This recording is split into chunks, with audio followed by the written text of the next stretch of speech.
There must always come a point where the lies can no longer be accepted, and the masses can see beyond the veils and charades, and into truth. There must always reach a point wherein truth is visible as the sore thumb, sticking out in a crowd, unmistakable in its obvious presence. There must come a point where change is not only feasible but demanded by the masses, in conscious unity. You are just about to that point, little ones, and now, the word can go forth.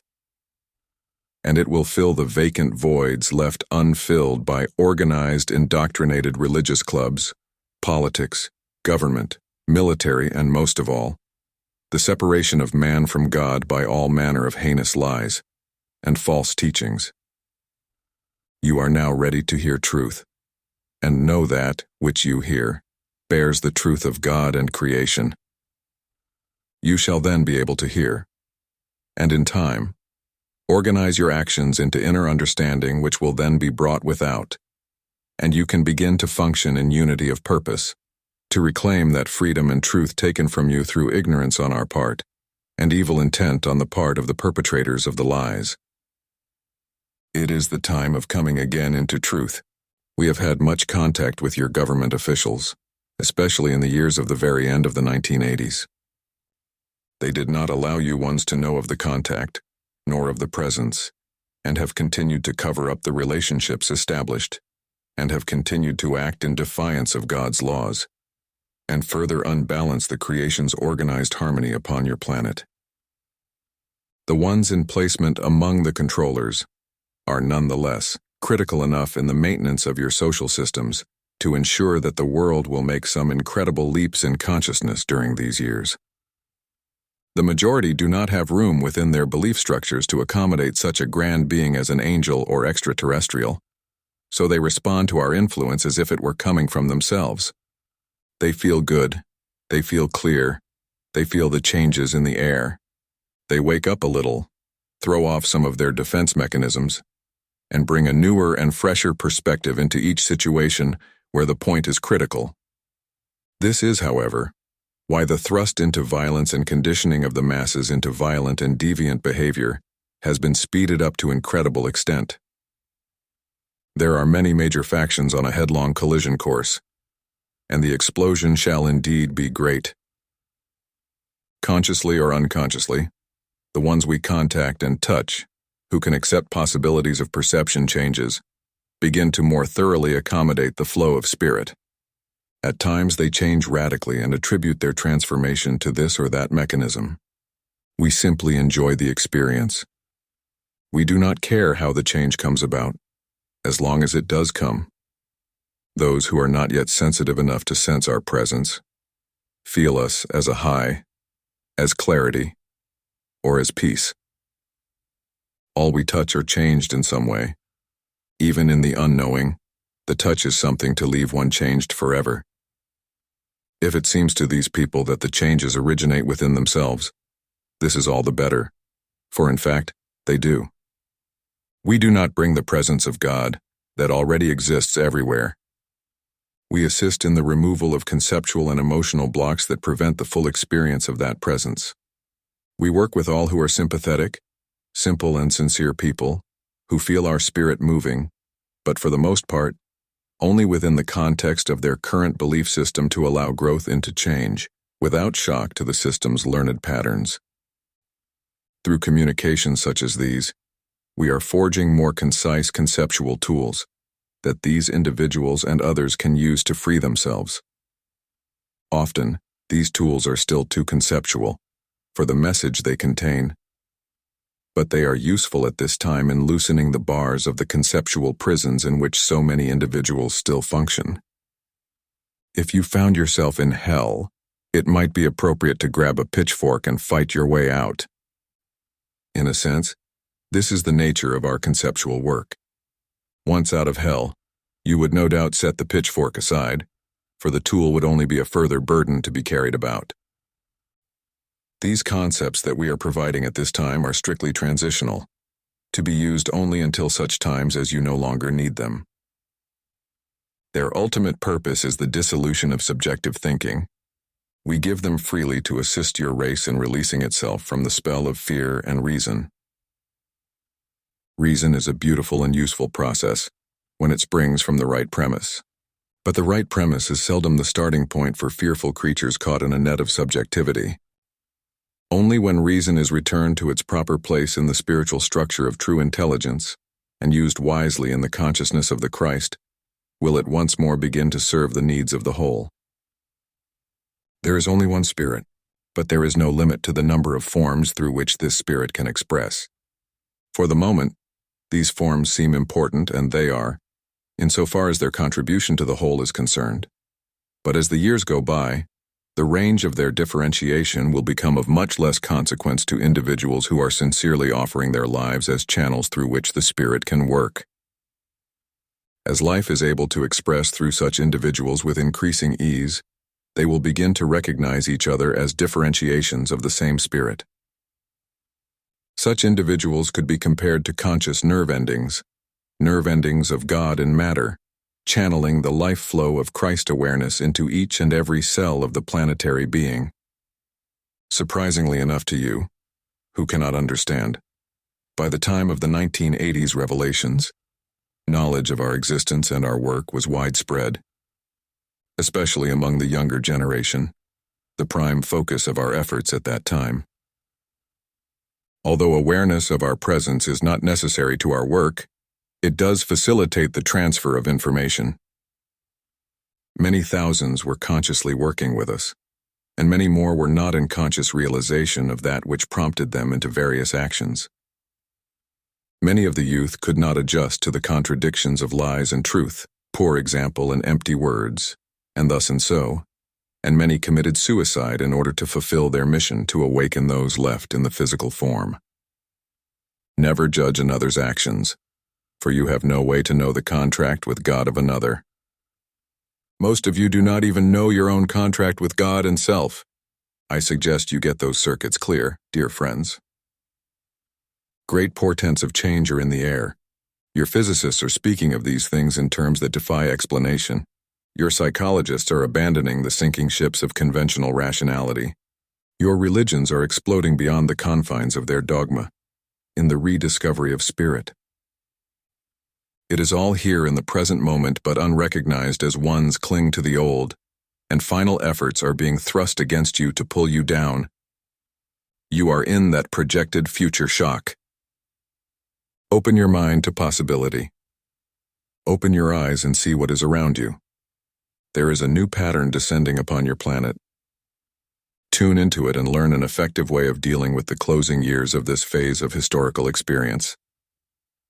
You are being offered an opportunity to enter a new reality, a new creation, set forth by your own training and by your own hand, cleared of the errors of past experience, and overflowing with the abundance of perfect creation. You created this world and what you perceive in it. To overcome the negative impact, you must come back into recognition of that which you are. Just as you created that which you are now experiencing, you shall have to create the mode to overcome and grow above and beyond. You are headed for a day very soon now wherein there will only be reality to witness. Those who tune into the new frequencies and patterns will find life growing more wondrous every day. Those who tune into fear will find things falling apart. Two worlds of consciousness will begin to form ever more distinctly, the world of love and life, and the world of fear and death. There will continue to be some overlap of these worlds for several of what you call years to come, some going back and forth for certain individuals, but the polarization will continue to intensify. The moment of birth will also be the moment of last judgment, the moment of final separation. So what about final separation? There will be better times for some and worse for others, depending on their orientation and involvement. Fortunately, the natural tendency of your species is to gravitate toward love and life, for therein lies truth, innately awaiting surfacing. For the vast majority, the times ahead will be better than they expect.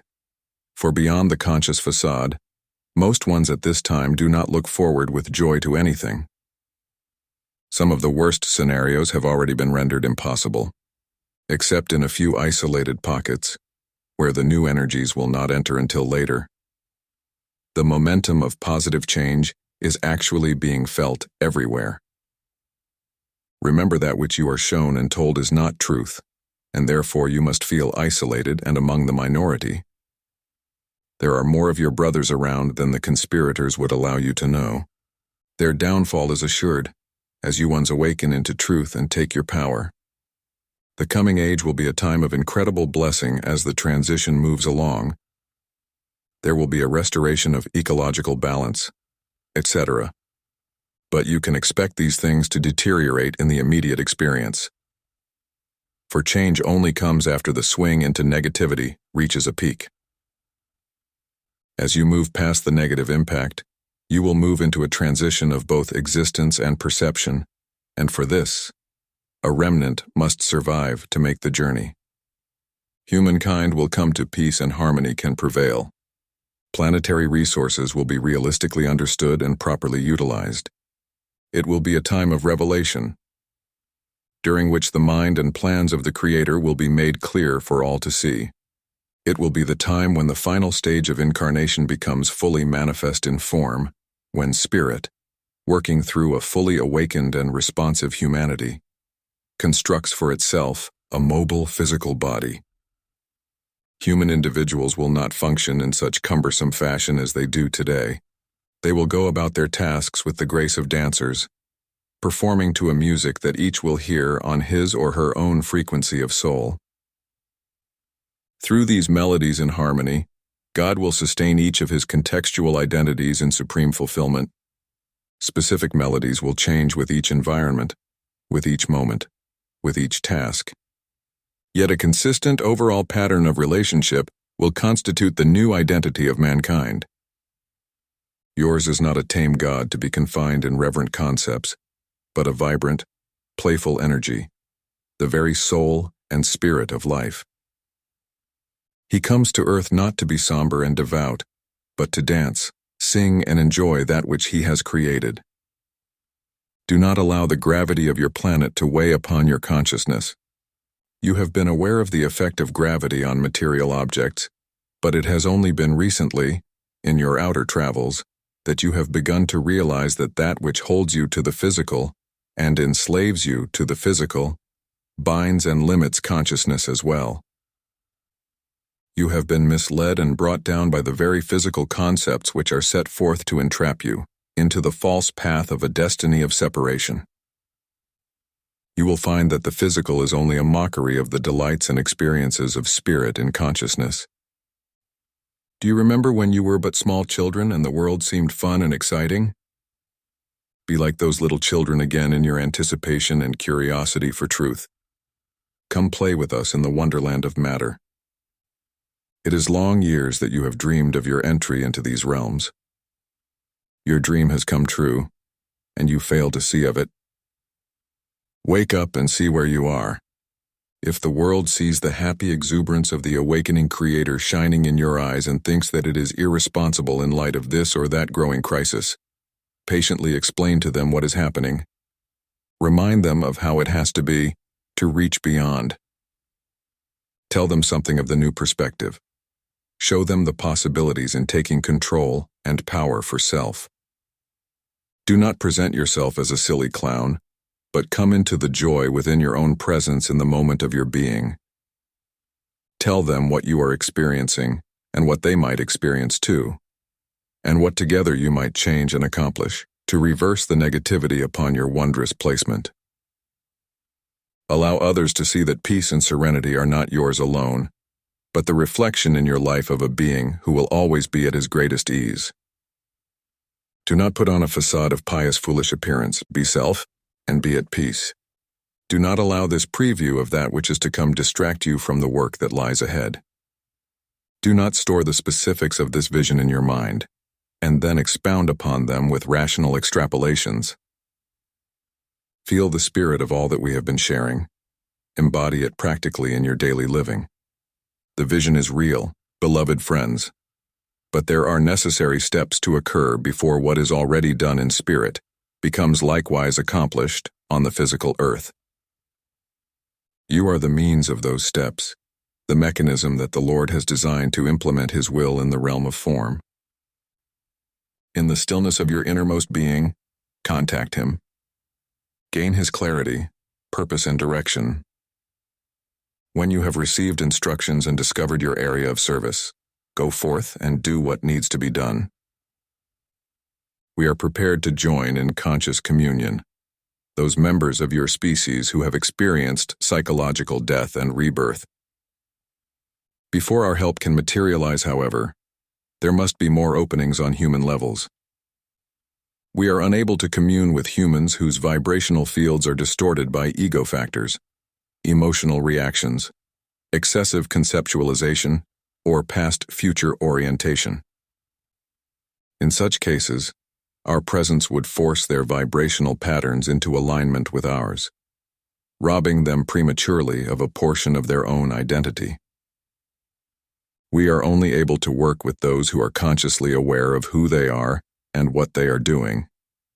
With these, union becomes simply reunion. Be patient with your brothers and sisters, for they have long been falsely taught. It is only critical that you remember your origin and purpose, and the rest shall follow in the proper sequence of events. Your descent into matter has almost reached its low point. If all with which you identify is not to be annihilated in entropic collapse, you must begin waking up and begin living. You have been dead to the most important part of yourself all these years of your history, but your time in the sarcophagus is complete. You shall no more be consumed in the fires of faithlessness. Arise then from the ashes of ignorance. Put aside the incubation and rejoin the cosmic brotherhood. The time of separation has come. There are but two roads before you. You can walk in the innocence of those who trust in the source, or perish in the impending collapse of your rational systems. You must walk before you can fly, and the choice, as it always has been, is yours alone. Everything that you need exists in this present moment, and this moment is all that exists. In its brief flicker, you will find all the time in the world. Through it, you will contact the living information that will guide you with infallible direction. It is through this present moment that you will leave the prison of human definition and expand into an awareness of divine perception. It is the crack between the worlds, not only the worlds of past and future, but worlds of time and space, spirit and matter, form and being. It is a timeless zone, the gateway through which you will again begin to participate in the adventure of creation. As we begin, so do we end, for there is neither beginning nor ending in reality, only that which is. Do not subscribe to the passing illusions of this age. Do not blindly follow the archaic warrior programming that leaves you unconscious, an automaton, a puppet controlled by those who have for centuries made it their business to map and chart the currents of the fear that now entraps you. Realize your choices and your ability of creation. Should you feel a habit of violent reaction, whether in thought, word, or deed, realize that it is only yourself with whom you strive. Do not contend so anxiously with yourself. There is only one of you here shadowboxing on the wall. Defend yourself from this alone, the programming of unconscious fears. The essence of intelligence is this: it is always to your advantage to cooperate, rather than to retaliate. These are not others that you perceive as foes, but those of self-reflected back from the mirror. It is better to allow them to become your friends and partners in the healing and educational work of these times. But you must learn to stand strong in the presence of those who would refuse decision and play upon your very weakest fiber. Do not be so foolish as to allow that which would destroy you and/or our work within. Remember, example, ones of your species will be watching that which you do, not so much that which you say. So be it. If a man is not with us, he must be accepted as being against us, and we must keep from the distraction, for, after all, that is all it is about, his need for ego gratification as you place God in lower rank, thus negating your own truth and value. Ponder it gently but carefully, dear ones. Allow us to remain within grace, that our way is made clear and step strong and without faltering. May we give strength unto our brother, that we can come again into the oneness of the source, in glory and beauty, unscathed by the experience, and into the total light of perfection. Amen. I am known as Yorgos Sirius Ha-Tan, Commander-in-Chief Earth Project Transition of the Pleiades Sector Flight Command and the Intergalactic Federation Fleet, Ashtar Command. Let there be no misunderstanding of who I am. I come in this portion as a fourth-dimensional project commander in charge of Earth transition.